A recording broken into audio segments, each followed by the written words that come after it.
அதாவது அந்த கூட்டத்துக்கு வந்தவங்க, நான் ஹாஸ்பிட்டலில் பார்த்தவங்கல்ல ஒரு 3 பேர் மட்டும்தான் அந்த கூட்டத்துக்காக வந்திருக்காங்க. மற்றவங்க எல்லாமே அவங்கவுங்க வேலை முடிச்சுட்டு வீட்டுக்கு போகிற வழியா, அதனால அவங்க அந்த ரூட்டில் வந்திருக்காங்க.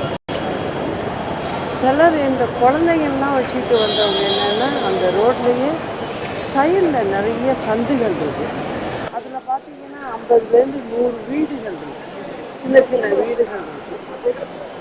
அந்த மாதிரி இருக்கிற இடத்துல அவங்க குடியிருக்காங்க. அங்கே உள்ள ஜனங்களுக்கு என்ட்ரி அந்த ரோடு தான். அது வழியாக தான் அவங்க வெளில போகணும் வரணும். அந்த வழியாக நின்று வேடிக்கை பார்த்துருக்காங்க. அவங்க காம்பவுண்டுக்கிட்டே நின்று வேடிக்கை பார்த்துருக்காங்க. ஒரு செகண்ட் மீட்டிங்லாம் முடிஞ்சதும் அவங்க சொன்னது, ஒரு செகண்ட் லைட்டு கட் ஆச்சு.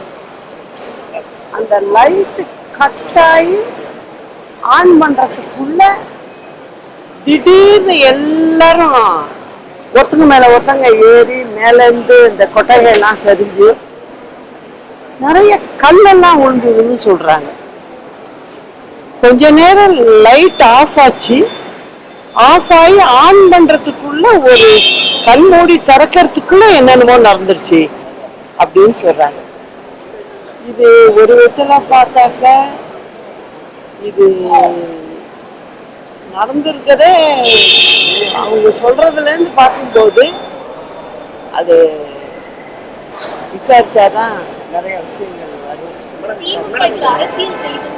அது மட்டும் இல்லை, இதில் குறிப்பாக கவனிக்க வேண்டியது, இந்த சம்பவம் கரூர்ல நடந்தது.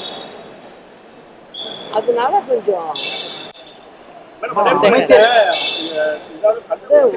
வயசு குழந்தை, 3 வயசு குழந்தை, நான் அவங்க வீட்டுக்கெல்லாம் போனேன். அப்பதான் கொண்டு போய் பாடியை வச்சுட்டு வர்றாங்க. ரொம்ப மனசு ரொம்ப கஷ்டமாயிடுச்சு. 40 பேர் இது வரைக்கும் ஆயிருக்கு. அமைச்சர் செந்தில் பாலாஜி காரணம் இணையதளத்திலே பரவிட்டு இருக்கு, அதுக்கான ஆதாரம் கிடைச்சிருக்குன்னு சொல்லிட்டு, என்னை பொறுத்த வரைக்கும் இந்த இடத்துல நடந்திருக்கிறத பார்க்கும்போது அவங்கெல்லாம் சொல்ற, அந்த வீட்டில் பாதிக்கப்பட்டவங்க சொல்றதையெல்லாம் பார்க்கும்போது திரும்ப திரும்ப அவங்க சொல்றது எல்லாம் நல்லா போனுச்சுமா, லைட் ஆஃப் ஆச்சு, ஆஃப் ஆகி திரும்ப கரண்ட் வர்றதுக்குள்ள எல்லாருமே 30-40 பேர் 50 பேர் ஏறி போறாங்க.